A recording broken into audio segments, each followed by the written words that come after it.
이번에는 시청자 여러분들이 궁금해하시는 사회적인 이슈를 법률적 해석을 통해 새롭게 이해해보는 이슈 톡톡 시간입니다. 네, 오원근 변호사 자리하셨습니다. 안녕하세요. 네, 안녕하세요. 네. 자, 오늘 어떤 주제로 이야기 나눠볼까요? 네, 사람은 사회적 동물이라고 하지요. 혼자서는 살 수가 없습니다. 이렇게 사람들이 어울려 살다 보면 서로 간에 평가를 할 수밖에 없는데, 이와 같이 어떤 사람에 대한 사회적 평가를 명예라고 합니다. 네. 이게 사회생활 하는 데서 굉장히 중요하죠. 그런데 이 명예가 침해되는 경우가 있는데, 명예훼손과 모욕 두 가지가 있습니다. 이 명예훼손에 대해서는 제가 지난번에 한번 살펴봤고, 오늘은 모욕에 대해서 한번 살펴보겠습니다. 먼저 준비된 자료화면 보시겠습니다. 대구 중구에서 미용실을 운영하던 박 씨는 지난 2017년 8월부터 5개월가량 건물주 갑질에 대한 내용의 전단지를 만들어 배포 게시했습니다. 이후 박 씨는 갑질이라는 표현을 사용하며 건물주를 모욕했다는 혐의로 기소됐지만 대법원은 무례한 발언일 뿐 모욕은 아니라며 박 씨의 손을 들어줬는데요. 어떤 표현이 상대방의 인격적 가치에 대한 사회적 평가를 저하시킬 만한 것이 아니라면 그 표현이 다소 무례하다고 해서 모욕죄가 성립한다고 볼 수 없다고 판결했습니다. 이에 모욕죄 성립 여부에 대해 시선이 집중되고 있는데요. 오늘 이슈 톡톡 시간에는 모욕죄의 성립 요건에 대해서 알아봅니다. 네, 오늘 알아볼 주제가 모욕죄의 성립 요건입니다. 앞서 이제 어떤 사람에 대한 사회적인 평가가 이제 명예다 이렇게 말씀을 하셨는데요. 근데 이것과는 별개로 자기 스스로 인격적 가치를 또 평가할 수 있을 것 같습니다. 네. 이것도 이제 법적으로 보호가 가능한 건가요? 자신의 그 인격적 가치에 대한 스스로의 평가를 우리가 명예 감정이라고 하는데, 이건 사람마다 다 다르지요. 그리고 객관적인 기준을 마련하기 어렵기 때문에 이건 법적으로 보호가 되지 않습니다.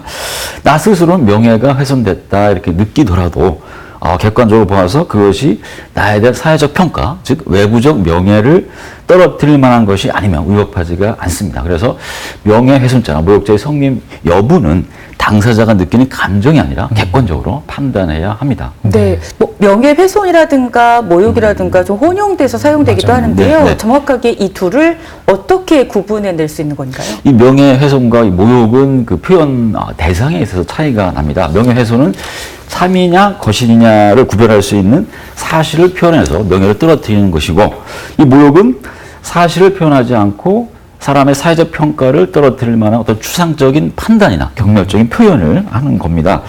예를 들어서 어떤 사람이 불륜을 저지르지 않았는데도 불륜을 저질렀다고 허위의 사실을 적시해서 이렇게 표현을 하면 명예훼손이 되는 것이고, 어떤 사람에 대해서 진실 여부를 떠나서 경멸적인 욕설을 하는 게 이게 모욕에 해당이 됩니다.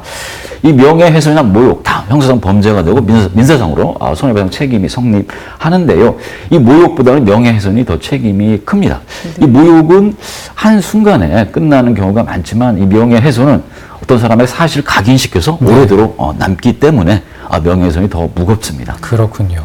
근데 또 궁금한 것이 한 공간에 두 사람이 있습니다. 근데 A라는 사람이 B라는 사람에게 욕설을 퍼부었어요. 네. 이럴 때는 모욕죄가 성립이 되나요? 네, 모욕죄는 앞서 말씀드린 대로 어떤 사람은 사회적 평가를 보호하는 범죄입니다. 단 둘이 있는 상황에서 욕을 들으면 욕을 들은 사람 스스로는 어떤 명예 감정이 상할 수는 있겠지만 그것이 사회적으로 퍼지지는 않기 때문에 외부적 명예가 훼손되지는 않습니다. 이 명예훼손죄와 마찬가지로 모욕죄가 성립하려면 공연서, 즉 모욕적인 언사를 들을 수 있는 불특정 또는 다수의 사람이 있어야만 합니다. 예를 들어 보겠습니다. 피고인이 경찰관 갑에 차량 도난 신고 접수 때 접수 과정에 불만을 품고 갑이 일하는 지구대 사무실로 찾아가서 이 갑 등 3명의 경찰관이 있는 가운데 갑에게 욕설을 했다 해서 모욕죄로 기소가 됐습니다. 이에 대해서 법원은 피고인이 욕설을 한 장소가 지구대 사무실이고, 당시 피고인의 발언을 들을 수 있었던 사람들은 지구대 안에서 근무하는 경찰관 3명뿐이었으므로 갑을 제외한 나머지 2명의 경찰관이 피고인의 발설한 내용을 함부로 전파하지 않을 것이라고 기대할 수 있는 직무상 관계에 있는 사람들인 점 등에 비추어서 피고인이 갑에게 욕설을 했다 하더라도 공연성이 있다고 보기 어렵다면서 이 무죄를 선고했습니다. 네. 반면에 동네 사람 4명과 구청 직원 2명이 있는 자리에서 피해자가 듣는 가운데 구청 직원에게 피해자를 가리키며 저 망할년 저기 오네라고 표현을 한 사연에 대해서는 공연성이 있다 이렇게 봐서 그런 표현을 그렇게. 모욕죄가 성립한다고 봤습니다. 네. 이야기를 듣다 보니까 제가 궁금한 것이 이전에 고 노무현 대통령을 이 명예훼손한 것으로 네. 조현오 전 경찰청장이 실형을 선고받은 적이 있었습니다. 그렇다면 모욕죄 또한 죽은 사람에게도 그 적용이 가능한 건가요? 네, 죄형 법정주의라고 해서 범죄가 성립하려면 반드시 법률 규정이 있어야 하는데요. 죽은 사람에 대한 명예훼손죄에 대해서는 형법 308조에서 규정을 하고 있고 이 규정에 의해서 조현호 경찰청장도 처벌이 된 건데요. 그렇지만 이 죽은 사람에 대한 모욕죄에 대해서 따로 법률 규정이 없기 때문에 죽은 사람에 대해서 아무리 모욕적인 발언을 하더라도 네. 형사처벌되지 않습니다. 다만 이 모욕적인 발언이 죽은 사람에서 나아가서 그 유족에 대한 명예를 떨어뜨릴 만한 것이 된다면 유족에 대해서 모욕죄가 성립할 수가 있습니다. 네. 사실 명예를 훼손시킨다는 건 그 개인에게 있어서는 네. 굉장히 이제 치명적인 건데요. 명예훼손죄라든가 모욕죄가 성립하기 위해서는 모두 사람의 그 사회적인 평가, 명예를 훼손할 만한 표현이 있어야 되지 않겠습니까? 예, 예. 조금 전에 앞서서 갑질한다라는 그 표현이 있었는데요. 이 표현은 모욕적인 언사는 아니라고 했습니다. 구체적인 사안은 어떤 건가요? 네. 박 씨는 대구의 한 건물 1층을 빌려서 미용실을 했는데요. 새 건물주인 A 씨와 화장실 사용 문제 등으로 다퉜습니다. 이에 박 씨는 건물주 갑질에 관한 미용실 원장이라는 취지의 전단지 500장을 제작해서 지역 주민들한테 100장을 배포했고 15장을 약 2달간 미용실 정문에 부착을 했는데요. 검찰은 박 씨가 A 씨에 대해서 건물주라는 지위를 이용해 세입자에게 갑질을 하는 사람이라는 취지로 모욕을 했다며 기소를 했습니다. 이 전단지를 받아본 지역 주민들 대다수는 건물주 A씨에 대해서 갑질이나 하는 부정적인 사람이라고 이제 인식을 하게 될 텐데요. 그렇지만 대법원은 전단지에 기재된 갑질이라는 표현의 의미와 전체적인 그 맥락, 표현의 방식 등 전후 정황을 살펴보면 박 씨가 사용한 표현이 상대방을 불쾌하게 할 수 있는 다소 무리한 방법으로 표현되기는 했지만 객관적으로 건물주의 인격적 가치에 대한 사회적 평가를 저하시킬 만한 모욕적 언사에 해당한다고 보기 어렵다면 무죄 취지 판단을 하였습니다. 네. 사실 이 판단이 굉장히 어렵습니다. 그렇군요. 그렇겠네요. 네. 그리고 또 이제 우리가 이제 인터넷 댓글을 통해서 자기 표현을 많이 하는데 이럴 경우에도 모욕죄 성립이 되는 경우가 있을 것 같습니다. 사례로 좀 알아볼까요? 네, 그 인터넷의 경우 댓글을 하도 전파성이 크죠. 네. 그로 인한 피해가 심각한데요. 그렇지만 이 경우에도 모욕죄가 성립하는지 여부가 이 판단이 쉽지 않은 경우가 아주 많습니다. 이 정 씨는 배우인데요. 영화 두삽일체에서 조연으로 출연하는 등 영화 배우로 꾸준히 활동해 왔는데 대리 운전기사를 폭행해서 벌금 100만 원의 약식 명령을 받았습니다. 이 사건이 언론에 보도되자 강 씨라는 사람이 기사 댓글장에 삼류 배우라는 표현을 하고 또 임 씨라는 사람은 인성이 그 모양이니 유명 연예인이 못 되는 거지 이런 댓글을 달았습니다.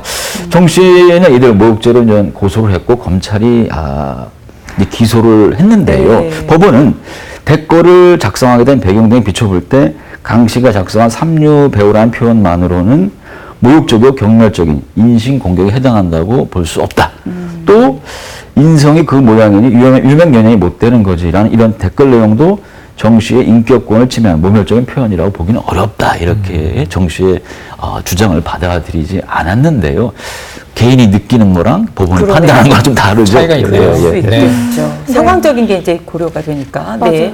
지금 댓글에 대해서 말씀을 해주셨는데 사실 요즘 거의 대부분이 SNS를 사용한다고 해도 과언이 아니잖아요. 네. 만약에 채팅방 안에서 누군가를 향해서 모욕적인 말을 했을 때, 글을 올렸을 때 이것도 모욕죄의 성립이 되는 건가요? 네, 이것도 한번 사례를 들어보겠습니다. 정 씨는 그 2013 8월 함께 원격 대학 교육을 받는 20여 명이 참여하고 있는 SNS 메신저 단체방에서 스타디 모임 회장인 송모 씨에게 회계부정 의혹에 대해 해명할 것을 요구하며 말다툼을 했는데 이 과정에서 무식이 하늘을 찌르네, 눈은 장식품이야 이런 말을 남겼습니다. 근데 법원은 정 씨는 송 씨의 사회적 평가를 저하시킬 만한 경멸적인 감정을 표현했을 뿐만 아니라 이 표현이 단체 채팅방 내 다른 대화자에게도 전파돼 네. 공연성이 인정되므로 모욕죄가 성립한다 하면서 벌금 100만 원을 선고했습니다. 네.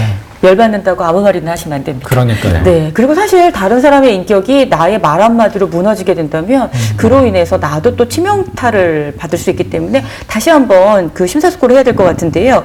우리나라가 오랫동안 분단 체계를 유지해 오지 않았습니까? 이러다 보니까 뭐 종북, 빨갱이 이런 단어들을 쓰는 경우들도 있는데요. 이런 경우 괜찮습니까? 참 불행한 우리 현대사인데요. 기득권 세력이 그동안 분단 체제를 악용해서 기득권에 저항하는 세력을 빨갱이 등으로 낙인을 찍어서 사회생활을 제대로 하지 못하도록 하고 심지어는 국가보안법 등을 이용해서 사법살인까지 이렇게 하기도 했는데요. 이로 인해서 오랜 기간 우리 사회는 왜곡되고 비정상으로 흘러왔다고 볼 수가 있습니다. 판례를 보면 빨갱이 계집년이라고 표현한 것에 대해서 모욕죄를 인정한 것이 있고요. 네. 또 영화배우 문성문 씨가 유쾌한 밀란, 100만 밀란 프로젝트라는 시민운동을 전개한 것에 대해서 탈북자 출신 영화감독 정모 씨 등이 인터넷 게시판이나 블로그, SNS에 문수에 관한 글을 올리면서 좌익혁명을 부추기는 골수 종북 좌익분자라고 비난한 것과 관련된 소송에서 법원은 정모 씨 등의 행위가 위법하다며 손해배상 책임을 인정한 것이 있습니다. 네, 그렇습니다. 그리고 또 보니까는 이제 상대방에 대해서 최순실 같다 이런 표현을 했는데 이게 네. 이제 모욕죄가 인정이 된 판결이 있었나 봐요. 예, 있습니다. 네. 최순실은 그 박근혜 정권 당시 국정농단의 핵심 당사자로서 결국은 박근혜 전 대통령이 탄핵되고 형사재판에서 실형까지 선고받는 그 상황에 이르는 그 과정에서 주요 역할은 장본인이죠. 최순실은 대다수 국민들에게 국정농단 불의의 상징으로 각인되어 있는 상황인데요. 이런 상황에서 누군가를 최순실에 빗대면 상당한 모욕감을 느낄 것입니다. 서울중앙지방법원은 직장 동료에게 진실이 밝혀졌으니 회사를 관둬라. 네가 최순실이냐 이렇게 말한 사람에 대해서 모욕죄로 벌금 100만 원을 선고한 것이 있고요. 또 네. 행인들이 있는 가운데 상대방에게 최순실 1, 2, 3 같은 것들아 시민들 돈을 너희가 다 갈취한다. 최순실 같은 X라고 욕설을 한 혐의 등으로 기소된 사람에게도 모욕죄 등의 혐의로 네. 실형을 선고했습니다. 네. 네. 그렇다면 이번에는 특정 누군가를 지칭하지는 않더라도 어떤 집단, 예를 들어서 이 아나운서를 향해서 어떤 모욕적인 말을 했을 때 이런 경우에도 죄가 성립되는 건가요? 어떤 특정 지역 주민 전체를 싸잡아서 이렇게 모욕하는 경우도 있죠. 비슷한 사안인데요. 사례를 보면은 국회의원이었던 피고인이 국회의장배 전국 대학생 토론대회에 참여했던 학생들과 저녁을 먹는 자리에서 장래 희망이 아나운서라고 한 여학생들에게 아나운서직을 유지하거나 승진하기 위해서 다 줄 생각을 해야 하는데 그래도 아나운서 할 수 있겠느냐.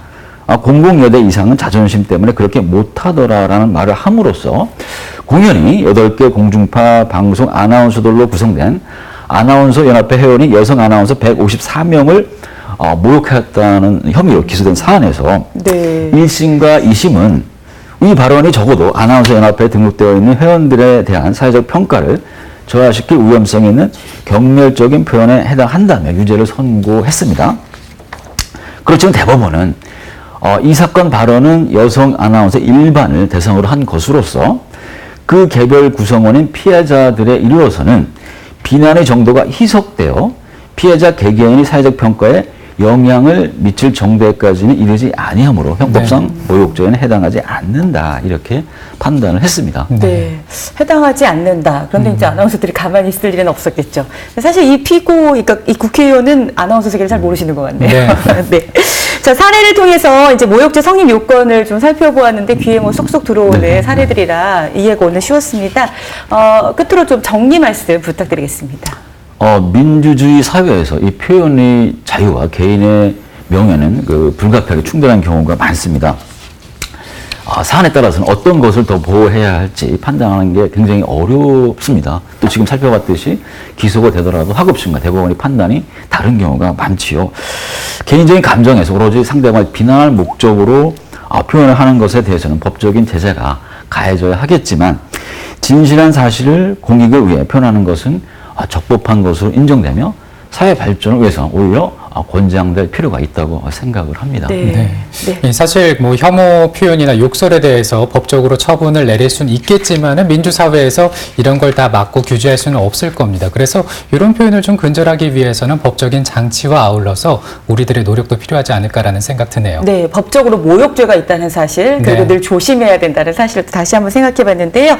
오늘 이슈톡톡 모욕죄 성립 요건에 대해서 살펴봤습니다. 오원근 변호사와 함께 하셨습니다. 고맙습니다. 네, 고맙습니다. 박정은 리포터 고생 많았습니다. 네, 수고하셨습니다. 자, 이번에는요, 오늘 지역 소식 더 알아보도록 하겠습니다. 네. EQ 함양 프로그램 애니멀 키즈 원론쇼가 충주 호암예술관에서 오전 10시 20분에 시작합니다.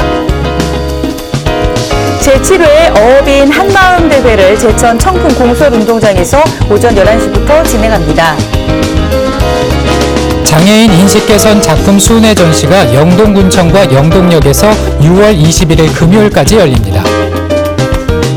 충북 청년희망센터 로고송 공모전을 진행하는데요. 7월 31일 수요일까지 충북 청년희망센터 이메일과 방문 접수 받고 있습니다.